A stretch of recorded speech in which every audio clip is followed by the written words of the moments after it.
예, 소문만 무성하던 문학의 블랙리스트의 존재가 유진용 전 문화부 장관에 의해서 실체로 확인이 됐습니다. 특검도 역시 명단을 확보했고요. 김기춘 당시 청와대 비서실장하고 조윤선 당시 정무수석을 압수수색했죠. 이제 문학의 블랙리스트는 의혹이 아닌 실제가 된 겁니다. 자그마치 9,473명이 넘는 이름이 빼곡히 적힌 A4 용지. 이 명단을 보면요. 배우 송강호, 김혜수, 정우성 이런 이름도 보이고요. 문학의 대원로들의 이름도 눈에 띕니다. 그 가운데 한 명이 바로 연극계의 원로 손숙 선생입니다. 연극 배우 손숙 선생 오늘 첫 순서로 직접 만나보지요. 손숙 선생님 안녕하세요. 네, 안녕하십니까. 네. 블랙리스트에 이름이 적힌 거는 직접 확인하셨어요? 저는 정말 설마 했어요. 설마. 나는 그냥 누가 일베나 이런 쪽에서 만든 거 아닌가 그런 생각을 했거든요. 그냥 루머고 뭐가 조작돼서 그냥 돌아다니는 거 아닌가? 예. 설마 하고. 네. 그리고 9천 몇백 명이라고 그러니까 아니 그러면 문학의 사람들을 다 적으로 만들려고 그러나 그건 아니지 않나. 그런 생각을 저는 계속 했었는데 좀 황당하네요. 황당하세요. 근데 그 명단, 눈으로 확인한 그 명단, 설마 이게 조작이겠지 했던 그 명단이 사실이란 얘기 듣고는 느낌이 어떠셨어요? 어떻게 이럴 수가 있나. 지금 이 시대에 정말 다들 미쳤나. 예, 정말 미친 사람들 아닌가 그런 생각도 들고 창피하기도 하고. 예, 굉장히 좀 부끄럽고 창피해요. 왜 창피하세요? 나라가 이렇다는 게. 우리나라가 이렇다는 게. 저는 이런 정도인 줄은 몰랐거든요. 이게 나라인가. 예. 우린 뭐라고 살았나 그런 생각도 들었고. 좀 착잡하네요. 명단이 있고 없고 문제가 아니라 이게 실제 존재한다는 게 정말 너무 놀랍고 너무 그렇습니다. 차라리 그냥 소문이었으면 헛소문이었으면 하셨던 거죠? 계속 소문이라고 생각했어요. 그리고 그냥 그리고 어떻게 9천 몇백 명이면 10,000명 가까이 되는 사람들을 갖다가 그러니까요. 그렇게 만들어내나. 저는 처음에 그래서 그렇게 할 일들이 없을까. 그렇게 얘기를 했어요. 아닐 거라고. 그렇게 할 일들이 없어 나라에서 설마 그 윗사람들이 이렇게 하겠어? 그러니까. 그 명단 옆에 근거로 만들었는지 그것도 궁금하고. 네. 근거가 있답니다. 그 명단 옆에 근거를 적어놨는데. 네네. 손숙 선생님은 문재인 지지자기 때문에 안 된다라고 적혀 있었답니다. 그렇대요. 문재인 지지자세요? 이게 미안하네. 정말 미안하네. 제가 왜냐하면 제가 그땐 방송을 하고 있었기 때문에. 저희 CBS 방송하셨죠? 예. 예를 들어서 누가 좀 도와달라 이래도 저는 정말 단호히 거절했거든요. 전 방송 중이라 못합니다. 심지어는 무슨 제가 박근혜 캠프에 들어간다는 뉴스까지 뜬 적이 있어요. 맞아요. 저도 기억합니다. 예, 너무 황당해서 아니라고 이제 물론 했지만 라디오 방송을 하고 있기 때문에 저는 가능한 대로 정말 어느 쪽 휩쓸리지 않고 그러려고 애를 썼기 때문에 그게 그냥 명단 올라갈 줄 알았으면 좀 도와드릴 걸. 차라리. 너무 죄송하네. 그런 생각이 들 정도. 그러니까 저도 기억합니다. 그때 손숙 선생님을. 그렇죠. 여기저기서 대선 때 도와달라고 했지만 유명인이니까. 그리고 워낙 아는 분이 여야 막론하고 많으니까. 근데 그거 다 거절하시고 중립 지키셨잖아요. 예, 그랬는데 그걸로 리스트를 만들어갖고 어떤 불이익을 주려고 생각했다. 이건 도대체 어느 시절에 무슨 조선 시대도 이런 일이 있었나요? 조선 시대에도 없었을 것 같습니다. 유신 때도 이런 게 있었나? 참 황당합니다. 그 명단에 이름 올라있는 유명 문화인들이요. 아주 대중적인 스타들 이름도 많이 보여요. 송강호, 김혜수, 박해일, 김태우, 이건 배우고, 영화배우 박찬욱, 김지훈. 문화예술계에서는 거기 안 올라가면 창피하다 이런 얘기까지 있어요. 9천 몇백 명이 올라가는데 거기 이름 없으면 우린 뭐 한 거냐. 안 올라간 게 창피하단 말이 돌 정도. 창피하다 막 그런 사람들도 봤어요. 세상에. 그럼요 선생님. 정말 그렇잖아요. 그렇게 많이 올라가는데. 거기 이름이 안 올라가면. 여기 지금 언론계 이름도 쭉 보이는데 여기 안 올라가도 지금 창피할 판이에요. 언론계에서. 김현정 씨도 올라갔으면. 올라갔겠죠. 올라갔겠지 뭐.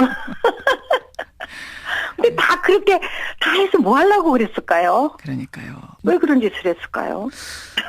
이제서야 우리가 이렇게 뭐 웃으면서 공개적으로 말할 수 있지만 그러니까. 사실은 지난 4년 동안 말 못할 일들이 문화계에서 많았죠. 많았어요. 많았어요. 예. 예를 들면 어떤 게 기억나세요 지금? 우리 그 연희단 그리페 이윤택 선생이 예. 그래서 굉장히 연극을 열심히 하고 제가 전혀 정치적인 분이 아니에요. 연출가 이윤택 선생. 예, 정말 연극밖에 모르는 사람인데 예.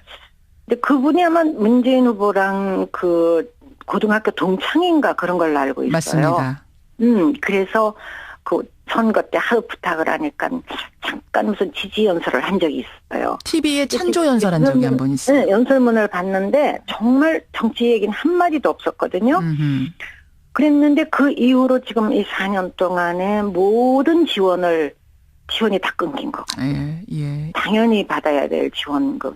그러니까 정말 치사하고 창피한 게 돈 가지고 예술인들을 갖다가 길들이려고 했다는 거는 그렇죠. 정말 말이 안 되죠. 황당하고. 또 길에 들여집니까? 예술인들이? 그러니까요. 저는 지금 생각하니까 제가 무슨 그 국립극단 그 재단 이사장을 좀 해달라는 연락을 받았어요. 국립극단 이사장. 극단. 근데 저는 제가 국립극단 단원으로 있었기도 했고 굉장히 애정이 많기 때문에. 예. 근데 그게 무슨 특별한 일을 하는 게 아니고 그냥 뭐 1년에 몇 번 이사회 수집하고 무슨 비상근에 전혀 그건 뭐 권리라고 할 수도 없는 건데 그러자고. 근데 연락이 없더라고요.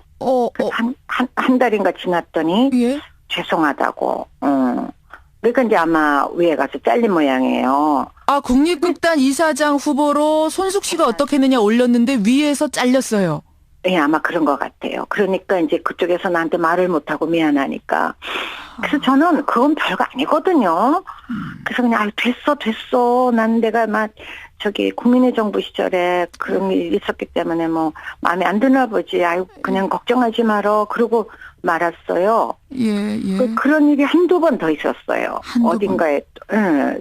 그래서 저는 그냥 웃고 말았어요. 왜냐하면 나는 그런 데 관심도 없고 꼭 내가 해야 할 일도 아니고 그냥 부탁을 하니까 그래 뭐 알았어 이런 건데 근데 그 이 인사를 하는 걸 보면 정말 인사를 이상하게 한다는 생각은 좀 많이 했죠. 문학의 인사, 그러니까 정부에서 인사하는 걸 보면은 왜 저 사람이 저기가 있을까 싶은. 예, 정말 터무니없는 그런 일들이 좀 있었어요. 무슨 예술 단체에 누가 갔다. 그런데 정말 터무니없는 초기부터 그런 일들이 좀 있었어요. 근데 그냥 저는 그것도 어느 정권이나 또 자기네들 좋아하는 사람이 있으니까 그럴 수도 있겠지.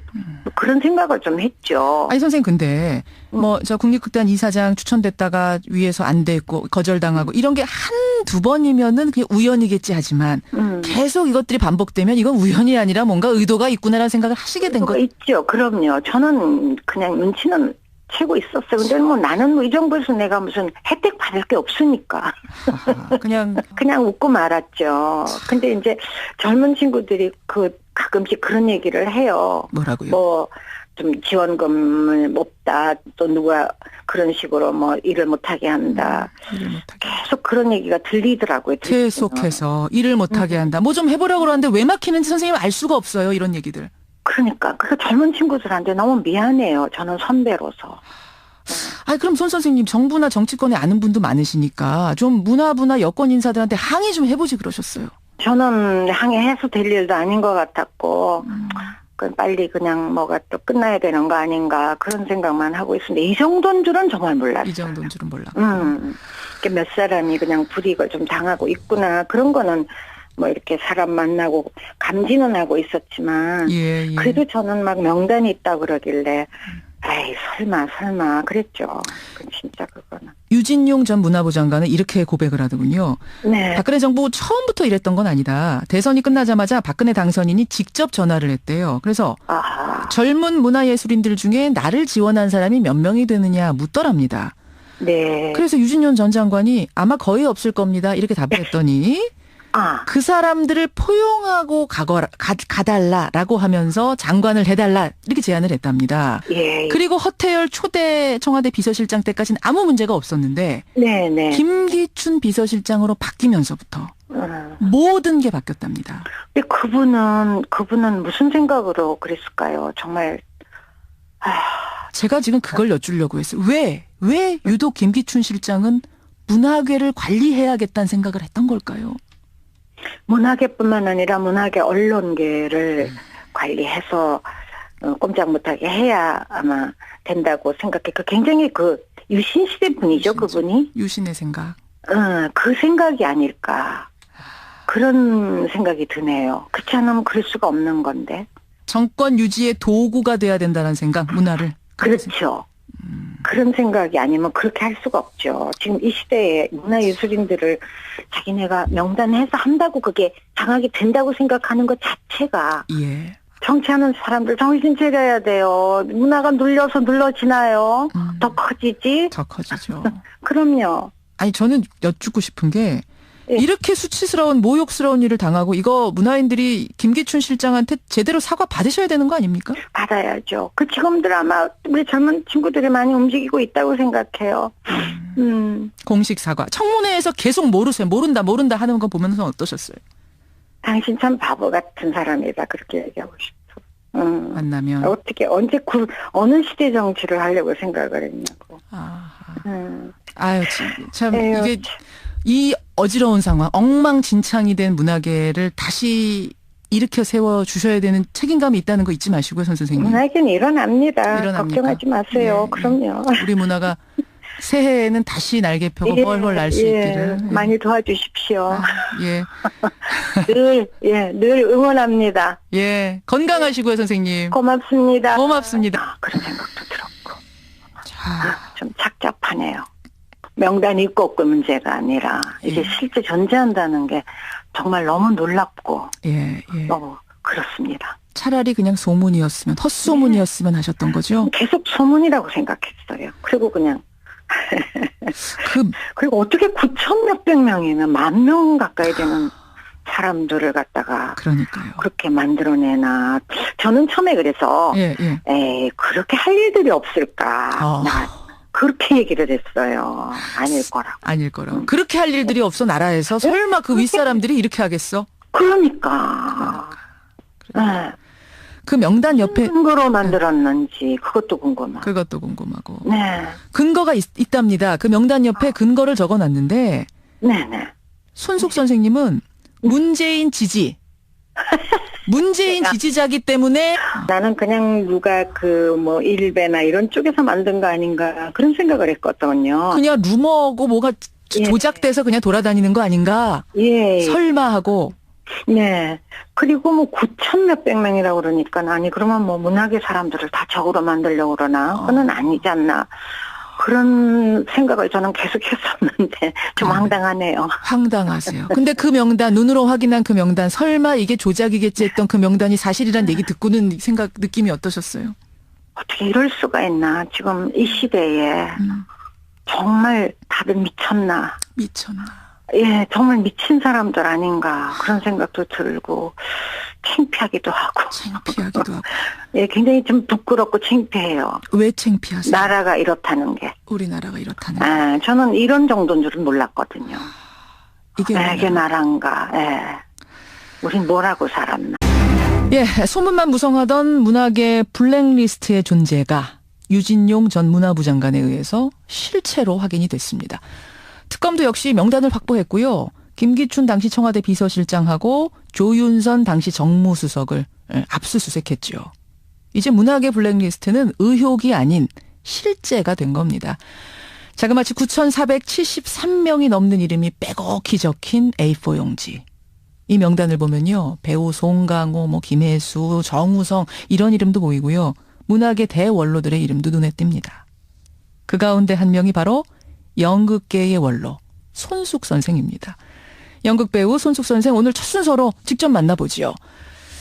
손숙 선생님 안녕하세요. 네, 안녕하십니까. 네. 블랙리스트에 이름이 적힌 거는 직접 확인하셨어요? 저는 정말 설마 했어요. 설마. 그러니까 그리고 워낙 뭐 아는 분이 여야 막론하고 많으니까. 그러니까. 근데 그거 다 거절하시고 중립지키셨잖아요. 예, 그랬는데 그걸로 리스트를 만들어 갖고 어떤 뭐 불이익을 주려고 생각했다. 이건 도대체 어느 시절에 무슨 조선 시대도 이런 일이 있었나요? 조선 시대에도 없었을 것 같습니다. 유신 때도 이런 게 있었나? 참 황당합니다. 그 명단에 이름 올라있는 유명 문화인들이요. 아주 대중적인 스타들 이름도 많이 보여요. 뭐 송강호, 김혜수, 박해일, 김태우 이건 배우고 영화배우 박찬욱, 김지훈. 문화예술계에서는 거기 안 올라가면 창피하다 이런 얘기까지 있어요. 9천 몇백 명이 올라가는데 거기 이름 없으면 우린 뭐 한 거냐. 안 올라간 게 창피하단 말이 돌 정도. 창피하다 막 그런 사람들도 봤어요. 세상에. 그럼요, 선생님. 정말 그렇잖아요. 그렇게 많이 올라가는데. 거기 이름이 안 올라가면. 여기 지금 언론계 이름도 안 된다라고 적혀 있었답니다. 그렇대요. 문재인 지지자세요? 이게 미안하네. 정말 미안하네. 제가 왜냐하면 예. 제가 그땐 방송을 하고 있었기 때문에 저희 CBS 방송하셨죠. 예, 예를 들어서 누가 좀 뭐 도와달라 이래도 저는 정말 단호히 거절했거든요. 전 방송 중이라 못합니다. 심지어는 무슨 제가 박근혜 캠프에 들어간다는 뉴스까지 뜬 적이 있어요. 맞아요. 저도 기억합니다. 예, 너무 황당해서 그 아니라고 이제 물론 했지만 라디오 방송을 하고 있기 때문에 저는 가능한 대로 정말 그 어느 쪽 휩쓸리지 않고 예. 그러려고 애를 썼기 때문에 그게 그냥 명단 올라갈 줄 알았으면 좀 도와드릴 걸. 차라리. 너무 죄송하네. 그런 생각이 들 정도. 그러니까 저도 기억합니다. 그때 손숙 선생님을. 그렇죠. 여기저기서 대선 때 도와달라고 했지만 유명인이